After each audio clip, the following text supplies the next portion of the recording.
Hey guys, what's going on? My name's Tom, and I'm here to post a nice little deck profile for you on Ben's channel. Um, I actually asked him if I could profile this for you guys because it's something different. It's something that I don't think anyone's seen before. I actually had a look on YouTube at a lot of the most recent profiles to see if anyone had come up with a similar list to this, and I couldn't actually find anything. Um, so yeah, this is my deck, as far as I'm aware, anyways, for the current 2018/2019 format, and it is 50 card Burning Abyss. I'm actually lying there; it's only 49 cards, but we don't have to tell anyone my little secret. um, but yeah, seriously, it's a great deck. It's actually meant to go second. It's designed to just outright attack our opponent, given the right hand with use of the nightmare cards and things like Yazzie and stuff like that.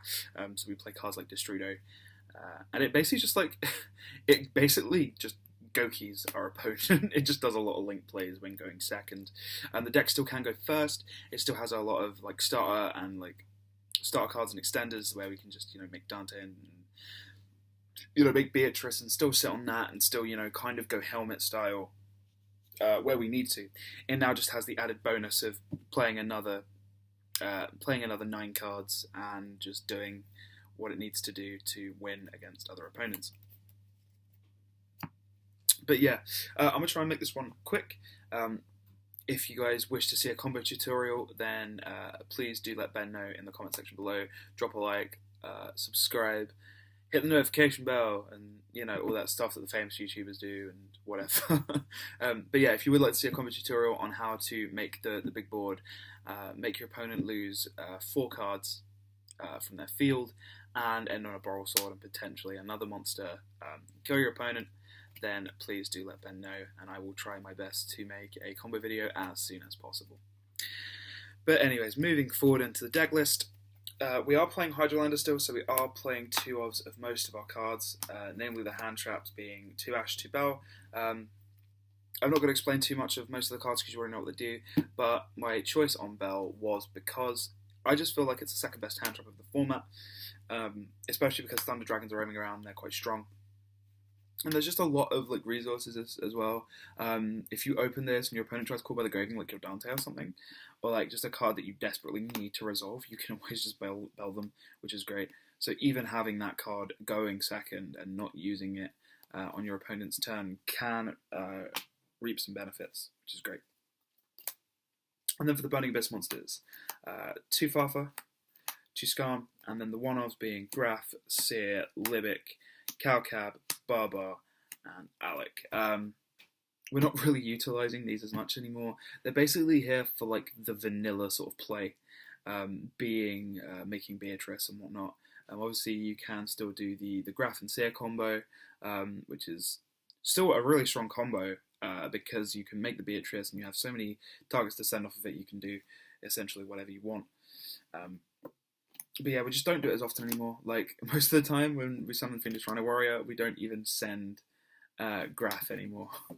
It's that sad, man. 2018 going into 2019 are hard times. But yeah, now for the next engine, we're playing Dangers. We're playing 2 Snake, or should I say 2 of a card we should be playing 3 of, and 2 Jackalope. Apologies in advance for one of the 2 proxies that you've just seen. The cards were sent to me, supposedly. I don't think they have been just yet, because it's Christmas, but hey ho, that's life. I just got to wait a week or so, and they should be in my possession, and I'll have the deck fully built. But I wanted to get this to you as soon as possible. So yeah, 2 Jackalope and 2 Tsuchinoko, the Snecky Boys. I should have played 3. I really, really, really should have played 3. It's such a good card. It's a free summon. I guess so is Jackalope, but this is just so much better because it summons itself. It's not taking a resource out of your deck, which I suppose isn't a bad thing. At the same time, it is. I don't know. It's really conflicting, and I'm getting a headache just thinking about it. But yeah, I wanted to play 3 Tsuchinoko, and I was contemplating playing a Chupacabra as well, just because and being able to special summon them back from the grave, having that longevity is really, really helpful, and it's basically like a crane without you having to normal summon. And you don't really go +1, you kind of go 1 for 1. Regardless,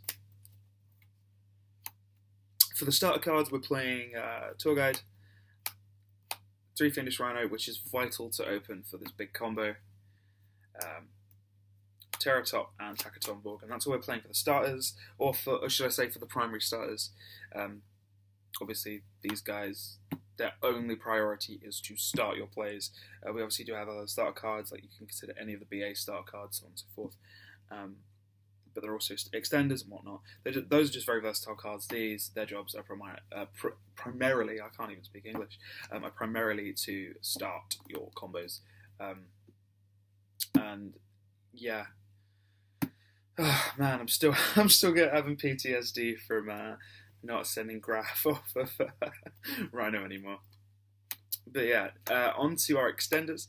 So we're playing 3 Galas because this is still a strong card. We want to be seeing it in our opening hands because it just gives us another monster to link away into, which is great.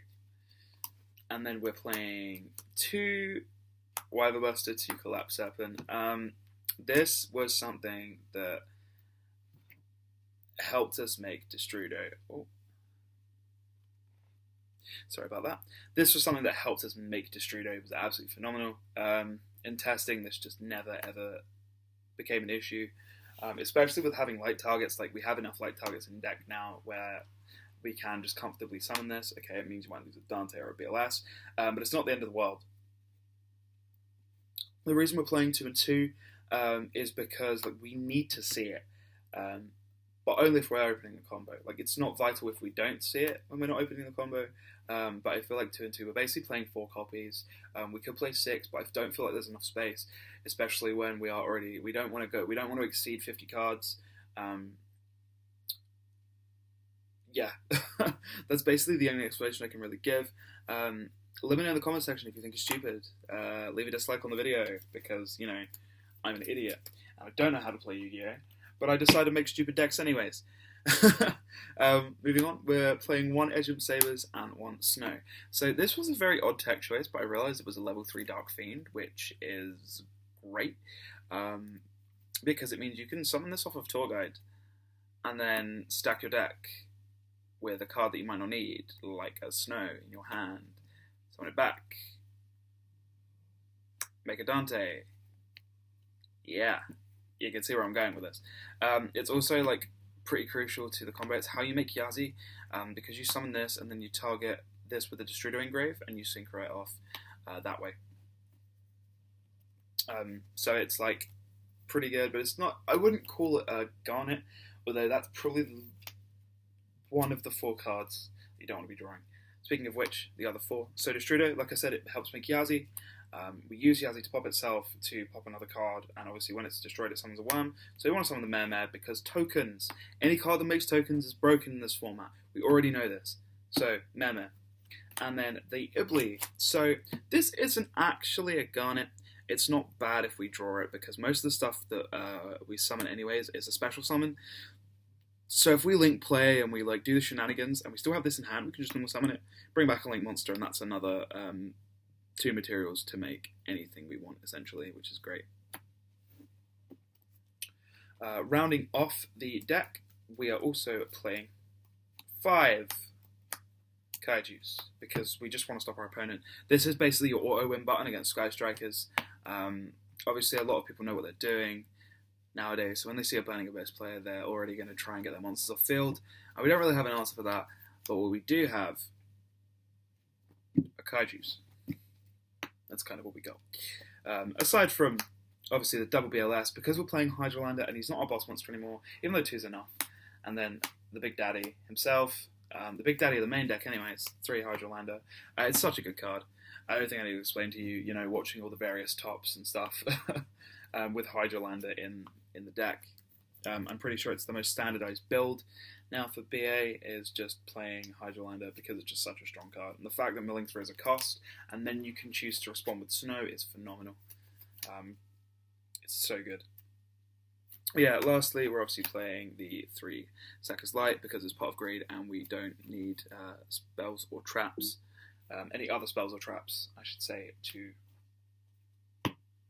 actually win the duel. Onto extra. Again, it's going to be very quick. So the only Xyz we're playing is 2 Dante Beatrice because we're mainly just, like I said, we're go-keying our opponent. We're summoning a bunch of link monsters and like, okay, maybe a Synchro or 2 as well as 1 Dante. And then that's what we're doing to kill our opponent. But it's always nice to still be able to make a Beatrice in a grind game, in, you know, detach and send shit, send a Farfa. Like old school helmet style Burning Abyss is still great to play, and it's still really, really strong in grind games. Excuse me. And then for the link monsters, so we're only playing one link one, which is the Mermaid, which helps us summon out our Ibli. For link 2s, we're playing Riprodocus, Underclock Taker, Nightmare Phoenix, and Cerberus. These 2 are crucial to the second part of the combo, whereas the first part, to make Summon Sork, is used by Riprodocus. I'm pretty sure that's the only reason why anyone ever runs this card. But yeah, the combo is like really great because you can utilize Cerberus to get yourself a draw, and then you make this. No, actually, first you make Mermaid, and then you make this, and then you draw another 2 cards. So you draw 3 cards, which is great. So it helps you dig through your deck even more to help you find the important resources. And if you draw into the snow in that time, you can discard it with another fucking thing, and then you have another monster, so on and so forth. It's basically a broken combo.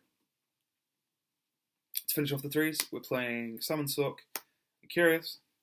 And then for the 4s, we're playing the 2 motherfuckers themselves, Borrowload and Borrow Sword. I find it really funny that I managed to afford a Borrow Sword, but not a Jackalope or a Yazzie. Kill me. Anyways, rounding off the extra deck, we're playing the 1 Yazzie, purely for the combo. I mean, there's actually great utility as well if you have the Destrudo, and then obviously the Great Dante because of Beatrice. Now that's it for the main deck. I'm going to show you sort of like it was like a rough idea for a side. I haven't put this into testing yet, so forgive me if it sucks. But yeah, we're just going to go into it now. So 2 Vanity's Fiend, because it's still strong, being able to just, you know, special summon out a Burning Abyss and tribute for this is like really good. It's also level 6, so if you're able to ever manage to get 2 out on board, you know, you can just kind of hard make Beatrice. I'm kidding. You obviously can't do that. But yeah, Vanity's Fiend, too strong. Triple Pancratops, link fodder, so you can just special summon it and link stuff away, link it away, or you can actually use it to pop cards. Regardless, it's a strong monster. It's a 2600 beat stick that works like a Cyber Dragon. I mean, can you really go wrong there? 3 Ogre, this is appearing to be a lot of Sky Striker hate, and I apologise for that. Other than these, actually. But I've noticed in hindsight, actually, that building the side is pretty much Sky Striker hate. But yeah, so 3 Ogre, because like rogue decks and stuff, and sometimes Bell just doesn't cut it. And if you feel like you want to play those extra hand traps, you do have them available. It hits them while you're on, things like that. Then again, Seravis is a lot more selfish. But I guess if you feel like you're going to play the grind game, you'd play the Ogres. If you feel like you were just kind of going to try and go like outright OTK, you'd play this in hopes that you would draw it. And then we're also playing specifically for the Sky Striker matchup. This is basically the only time we'll ever make this.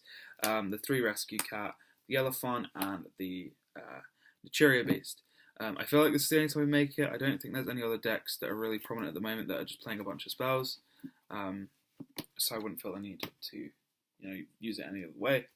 And then lastly, playing the Grand Pulse for just look at any back row deck. And there should be a third Seravis, but I don't know where my third one is, so I'm just playing this instead. And it's still working. I mean, it was a card that I still played. It was kind of your out to Borrowload if you couldn't make Borrowload. It still kind of is. But right now, because of the combos we have and because we're maining Kaijus, it's not as big of an issue. But if you really are finding yourself struggling, I guess it is something to put in. But yeah, that's the profile. Thank you so much, guys, for watching. Like I said, if you do want to see the full combo, don't forget to like, comment, and subscribe for when I do release the combo video. Again, a big thank you to Ben for letting me upload this to his channel and spread the word about being able to, turn Burning Abyss into a Mad Link deck again. But yeah, thank you so much, guys. Hopefully see you in the next one.